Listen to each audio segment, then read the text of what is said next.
We have lived in these regions for, according to their records, at least 30,000 years.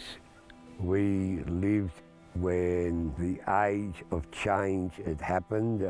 For instance, we went from a megafauna to an ice age to what it is today. So we have been through environmental changes, and our stories are a reflection of that. What a lot of people don't realise about the stories is sometimes the story, whilst it's about something that happened on Earth, it also is shown in the remembrance of the stars, because you can point to some stars and then it'll trigger that story. But here, we're up in a place called the Cathedral Ranges. Its proper name is Nunathum. Nunathum is the place where fire was gathered and distributed amongst all the Kulin. There are 3 areas this applies to, 4 actually. It starts over at the northwest. Now, many years ago, my people, Kulin, we all ate our food raw, and always in winters we were sick. However, there was these 7 women, and they never complained about the cold, and from their camp always issued these beautiful smells. Now, Wah, who was white back then, Wah is what I call crow or raven, he started smelling these beautiful smells, and so he started to watch them, and he noticed on top of their carnons, their digging sticks, there was this glowing red. So he watched them more and watched them more and snuck a look into their camp, and they seen that they used that glowing red to start what we call fire. So he decided that he's going to get that fire off them. So he watched them and learnt that they loved honey ants but were afraid of snakes. So he gathered all these baby snakes and stuck them in a hollow log and sealed it on a path the women worked. So he waited for the women to come by. Hey, you women, over there, honey ants, yeah, honey ants. Where? We can't see them. Over there in the hollow log, honey ants, yum. So they went over and they still couldn't see the honey ants. So he said, use your cannons in the hollow log, honey ants, yum. So they broke open the log. And when they broke open the log, out shot all these baby snakes. So the women used their digging sticks to beat the ground, because sound on the ground would scare the snakes away. So they were beating the ground so hard that the tops of their sticks broke off and Wah swooped down and took them. Now this happened northwest. So Wah took off with the sticks. So the women started yelling, come back you thief, come back. And they were yelling so loud that it attracted the attention of Bunjil, the creator. So Bunjil came down to see what was going on. The women told Bunjil how they kept the secret of fire, and that now Wah had stolen it from them and it took off with them. So he called 2 nephews. One was Jurt, a small dark man with wings, and the other was Tara, a tall, pale man with wings. And he said, Jurt, Tara, you get after Wah and get those sticks back off him.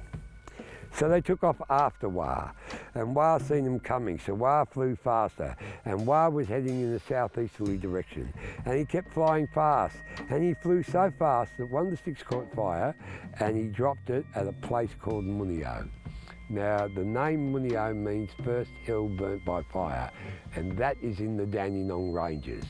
From there, Wah decided to change direction and head from that southeasterly to a northerly direction.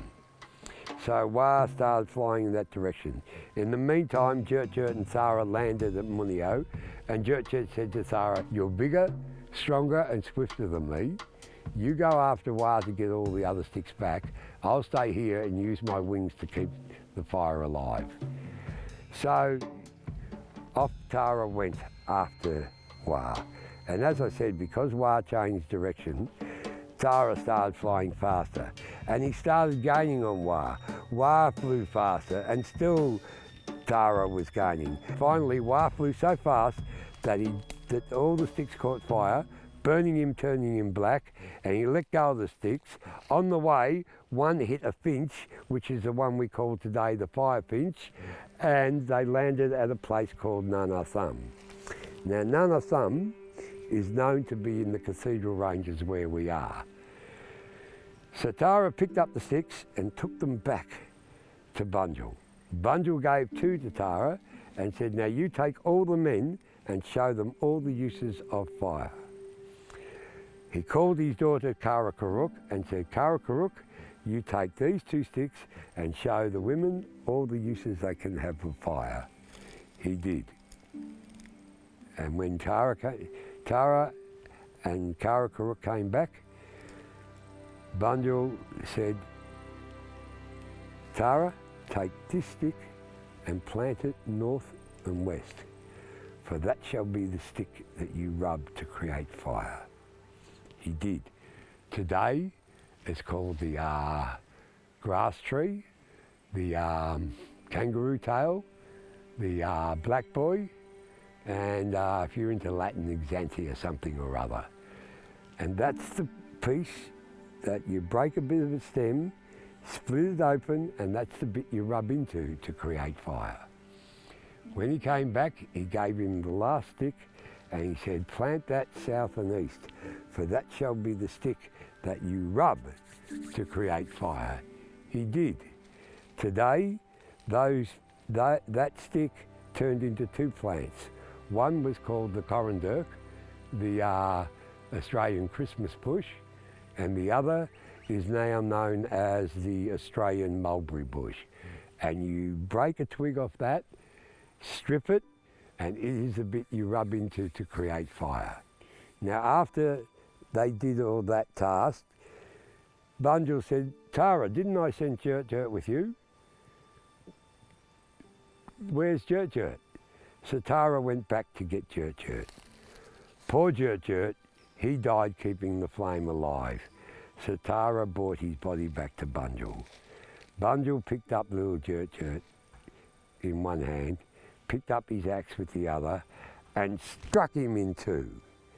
When he split him in 2, he picked up one bit, blew on it, and threw it out, and it became known as Jurt Jurt, the swamp hawk, the smallest of all the hawk family. With the other half, he blew and threw into the sky, and it became known as Jurt Jurt, the evening star, the first star you see at the beginning of night. Now after that, Bunjil had decided now Kulin and all the earth had everything it needed. So he decided it was time for him and his family to leave. His family consisted back then of 2 wives, 1 son, 1 daughter. Now, instead of 9 nephews, 8 nephews, and a brother and his family. And first he started calling them together. In the meantime, he called them Bellin Bellin, who whilst he's discussed as a crow, he's actually a southern grey curlew. And he contained in his dilly bag all the wind. Bellin Bellin, come, I need wind. I need more wind. And when the wind was big enough, he aimed it at the women and it carried them into the sky.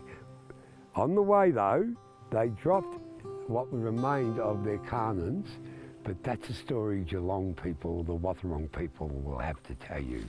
And today, where they landed in the skies, we call it Pleiades, the 7 sisters.